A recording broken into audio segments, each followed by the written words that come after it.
আসসালামু আলাইকুম।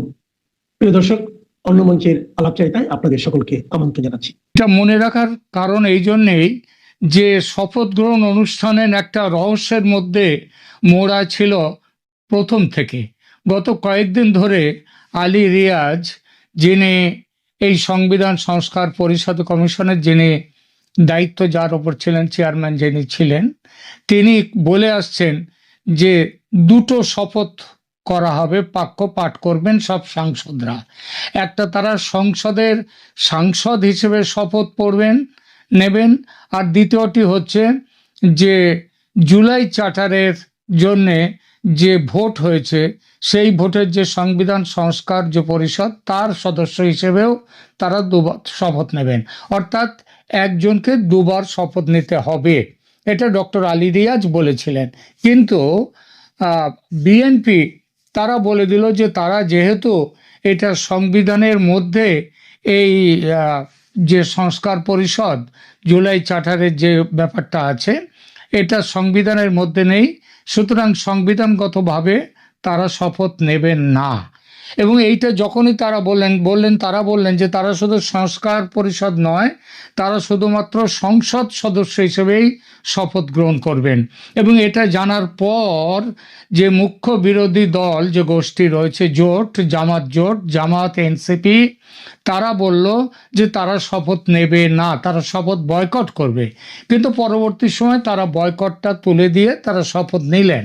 কিন্তু শুধু তারা শপথ নিলেন, বিএনপির সাংসদরা শুধুমাত্র সাংসদ হিসেবে সংসদের শপথ নিয়েছেন, তারা ওই সংস্কার পরিষদের সদস্য হিসেবে তারা নেননি।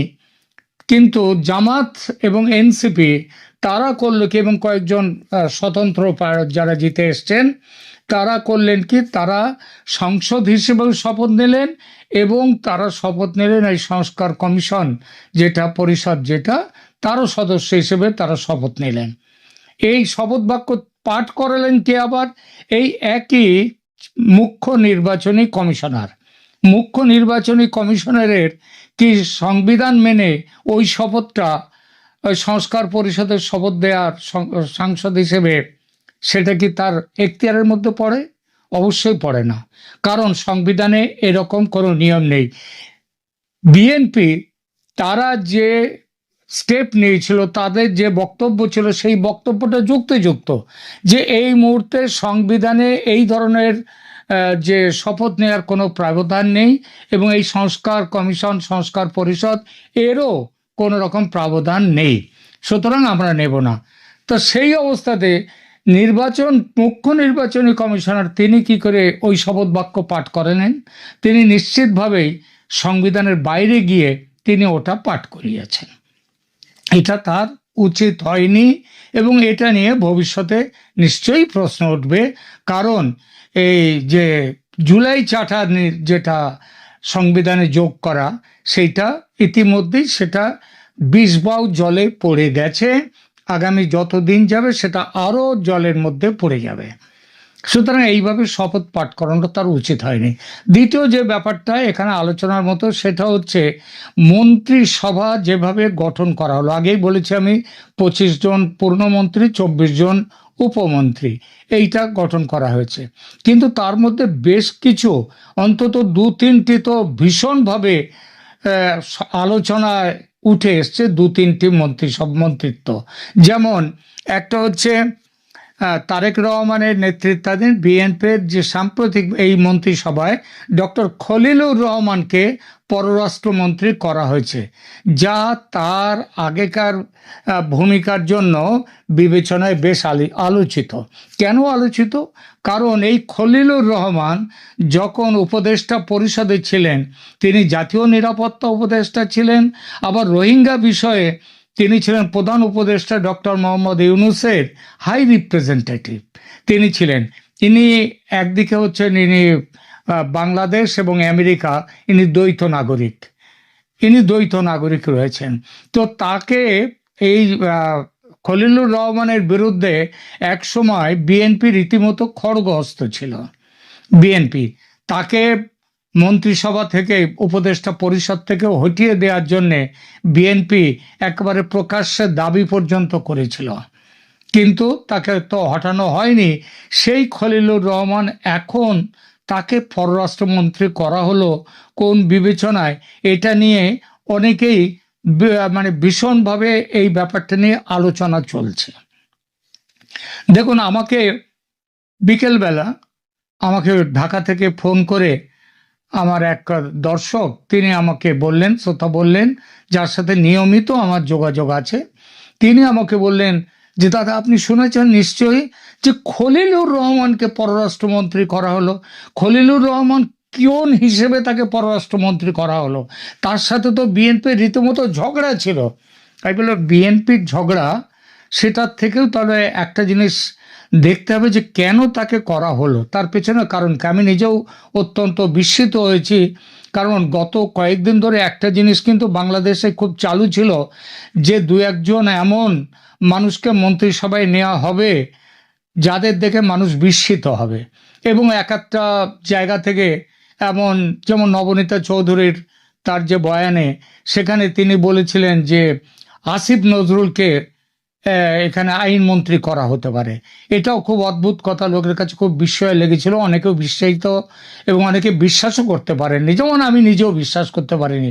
কিন্তু খলিলুর রহমানকে পররাষ্ট্রমন্ত্রী করা আমার কাছে রীতিমতো বিস্ময় লাগলো। এইবার বিস্ময়ের মধ্যে কারণটা কি? অনেকেই বলছেন যে কারণটা হচ্ছে তার উপরে চাপ দেয়া হয়েছে। চাপটা কে দেয়া হয়েছে? তারেক রহমানকে চাপ দিয়ে খলিলুর রহমানকে পররাষ্ট্রমন্ত্রী করা হয়েছে। কে চাপ দেবে? চাপ দিতে পারে আমেরিকা। আর কে চাপ দিতে পারে? চাপ দিতে পারে ভারত। কারণ আমেরিকা এবং ভারত এখন মোটামুটি একজোট হয়ে বাংলাদেশ ব্যাপারটা দেখছেন।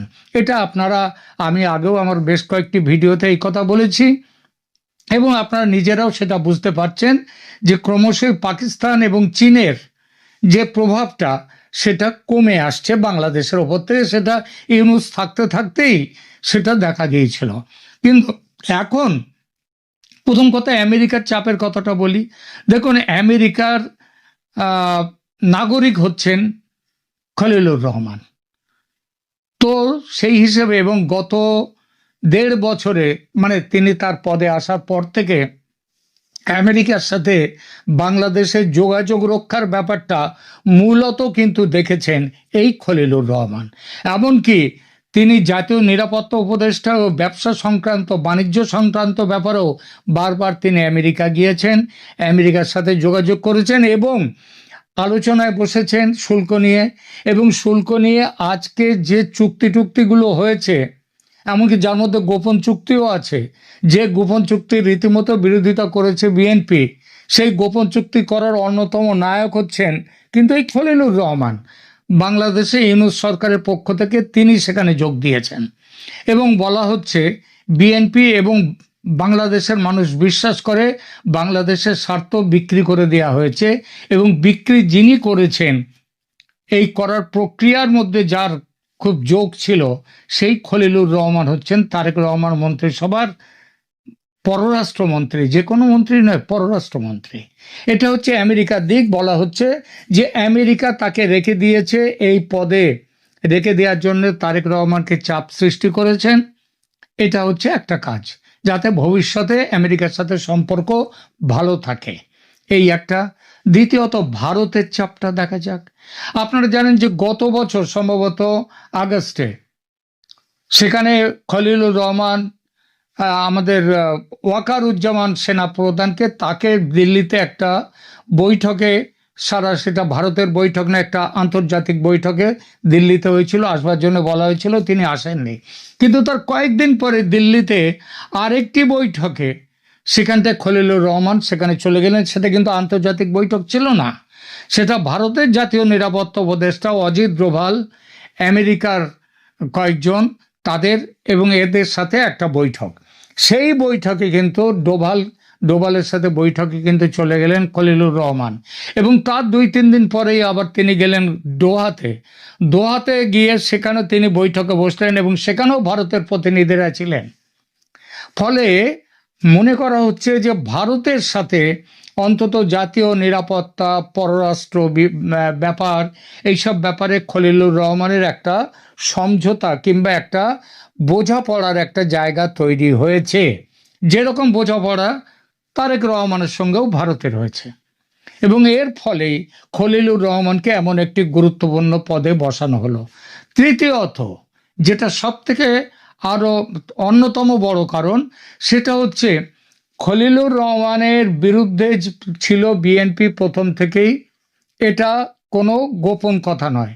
কিন্তু গত বছর যখন চলে গেলেন ডক্টর মোহাম্মদ ইউনূস, লন্ডনে গিয়ে দেখা করলেন, তারেক রহমানের সাথে বৈঠক করলেন, সেই বৈঠকে ডক্টর মোহাম্মদ ইউনূসের সঙ্গে ছিলেন তিনি আবার খলিলুর রহমান।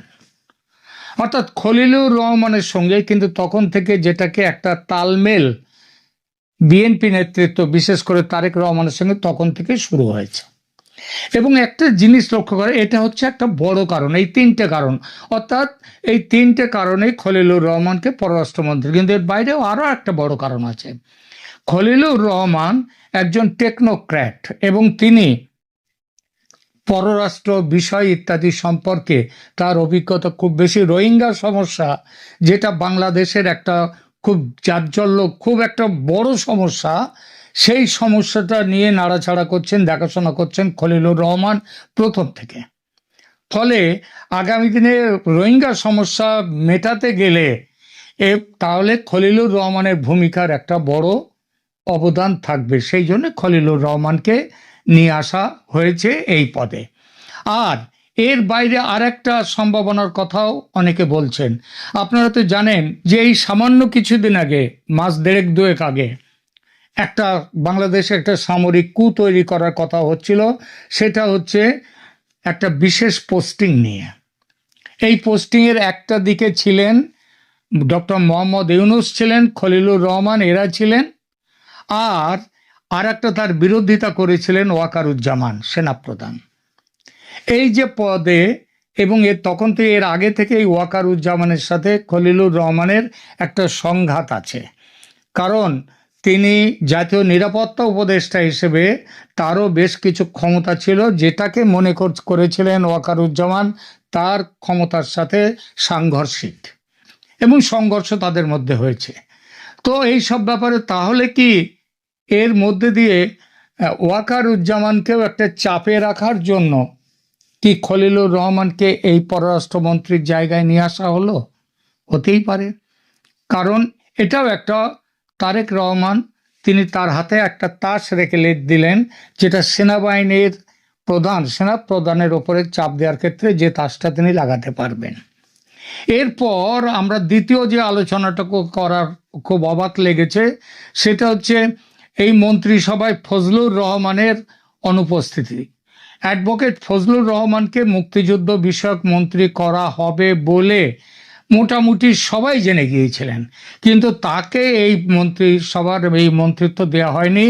সেইটা পেয়েছেন হাফিজ উদ্দিন আহমেদ, যাকে বীর বিক্রম, তাকে দেয়া হয়েছে। তিনিও বিএনপির একজন ভেটারান নেতা, এবং মুক্তিযুদ্ধ ইতিহাস রক্ষায় তিনিও সক্রিয় বলে বলা হচ্ছে, তার একটা পরিচিতি আছে। কিন্তু ফজলুর রহমান তিনি যেভাবে গত প্রায় 1.5 বছর ধরে তিনি মুক্তিযুদ্ধের সপক্ষে যেভাবে বক্তব্য রেখেছেন, এবং এমনকি এনসিপি তার বাড়ির সামনে সেখানে ডেরা বেঁধে সেখানে স্লোগান তুলেছে, তার বিরুদ্ধে মোটামুটি অবরোধ সৃষ্টি করেছিলেন তার ফ্ল্যাটে, যে ফ্ল্যাটে তিনি থাকেন সেখানে। এবং সেখানে ফজলুর রহমান পরিষ্কারভাবে তিনি মুক্তিযুদ্ধের সপক্ষে তার বক্তব্য রেখেছেন। আমার যেটা মনে হয় সেটা হচ্ছে, এতটা মুক্তিযুদ্ধের সপক্ষে বক্তব্য, শুধু তাই না, এমনকি বঙ্গবন্ধুকে শ্রদ্ধা জ্ঞাপন করে বারবার তিনি যেসব বক্তব্য রেখেছেন, সেটা রাজনৈতিকভাবে বিএনপির লাইনে ঠিকঠাক মেলে না, যার জন্যে বিএনপি থেকে তিনি বহিষ্কৃত হয়েছিলেন গত বছর, যদিও সামান্য কিছু সময়ের জন্যে। তারপর ভোটের আগে আবার তাকে নিয়ে আসা হয়েছে। তো এই সবগুলো কারণ মিলিয়ে ফজলুর রহমানকেও মন্ত্রিসভায় নেওয়া হয়নি, যাতে ওই আওয়ামী লীগের মুক্তিযুদ্ধ এবং বিএনপির মুক্তিযুদ্ধ, আর এদের বিরুদ্ধে রয়েছে জামাত এবং এনসিপির মুক্তিযুদ্ধ বিরোধী ভূমিকা। ফজলুর রহমানকে মন্ত্রী করা হলে জামাত এনসিপির বিরোধিতা মুক্তিযুদ্ধ বিষয়ক আরও খোলাখুলি হয়ে যেত। সেই জন্যই হয়তো ফজলুর রহমানকে এরকম একটা স্পর্শকাতর মন্ত্রিসভা থেকে বাংলাদেশের প্রেক্ষিতে এখন স্পর্শকাতর অবশ্যই সেখানে রাখা হয়নি। তো এটাই তার পক্ষে বড় কারণ হতে পারে। তবে হ্যাঁ, এমন নয় যে তা রাখা হয়নি মানে ভবিষ্যতে যে তিনি কখনো আসবেন না সেটাও নয়, কিন্তু ভবিষ্যতের কথা এখানে ছেড়ে দেয়া যাক, কারণ ভবিষ্যতের কথা নিয়ে তো আজকের এই আলোচনা চলবে না। তো এই দুটো মন্ত্রিসভার, হ্যাঁ, গয়েশ্বর রায়কে রেলমন্ত্রী দেওয়ার একটা কথা হয়েছিল, সেটাও তিনি পাননি। কিন্তু যদিও আমিও একটা সম্ভাব্য মন্ত্রিসভার একটা তালিকা একদিন পেশ করেছিলাম আমার এই চ্যানেলে, সেখানে বলেছিলাম গয়েশ্বর রায় রেলমন্ত্রী হবেন, কিন্তু গয়েশ্বর রায়কে রেলমন্ত্রী করা হয়নি। কেন করা হয়নি, কি ব্যাপার, সেটা নিয়ে খুব বেশি আলোচনায় আসেনি। মূলত আলোচনা হয়েছে খলিলুর রহমানকে নিয়ে এবং কিছুটা আলোচনা হয়েছে অবশ্যই ফজলুর রহমানকে মন্ত্রিসভায় মুক্তিযুদ্ধ বিষয়ক মন্ত্রী করা হয়নি তার জন্য। এছাড়া আরেকটি বিষয় নিয়ে দুটো কথা বলবো, সেটা হচ্ছে বাংলাদেশে আওয়ামী লীগের ফিরে আসা নিয়ে সেটা কি হতে চলেছে আগামী দিনে। অনেকেই বলেছেন যে বাংলাদেশে আওয়ামী লীগের ফিরে আসা, আমিও বলেছি এটা সময়ের অপেক্ষা। শেখ হাসিনা তার ফিরবেন কিনা সেটা অন্য প্রশ্ন, আমি সেটা নিয়ে আজ এখন আলোচনা করছি না। কিন্তু আওয়ামী লীগ যে বাংলাদেশে আর ফিরে আসছে, এখনো তাদের ওপর থেকে সরাসরি সরকারি নিষেধাজ্ঞা প্রত্যাহার করা হয়নি, কিন্তু তাহলেও বেশ কিছু জেলায় তাদের অফিস কাছারি খুলতে শুরু করেছে এবং এটা চলতেই থাকবে। যত দিন যাবে তারা আরো বাইরে বেরিয়ে আসবে। মনে রাখতে হবে, আওয়ামী লীগকে কিন্তু দল হিসেবে তাদের ওপরে নিষেধাজ্ঞা জারি করা হয়নি। দল হিসেবে তারা থাকতে পারবে না এমন কোনো নিষেধাজ্ঞা জারি হয়নি। নিষেধাজ্ঞা যেটা জারি হয়েছে, আওয়ামী লীগ কোনো কর্মসূচি করতে পারবে না, এই বিষয়টা নিয়ে নিষেধাজ্ঞা জারি হয়েছে। দল হিসেবে কিন্তু কোনো নিষেধাজ্ঞা জারি হয়নি। এখন সেই নিষেধাজ্ঞাটাও খুব শিগগির উঠে যেতে বাধ্য। তার কারণ হচ্ছে, সেটা নিয়ে আর একটা ভিডিও আমি আজকেই করব পরে। সেটা হচ্ছে কেন আওয়ামী লীগকে নিতে তার উপর থেকে ওই কাজকর্ম করতে পারবে না, এই ব্যাপারে যে নিষেধাজ্ঞা রয়েছে সেটা প্রত্যাহার করতে বাধ্য এই সরকার রাজনৈতিক দৃষ্টি দিয়ে দেখতে গেলে, সেটা আলোচনা করব। এখনকার মতো এখানেই রাখছি।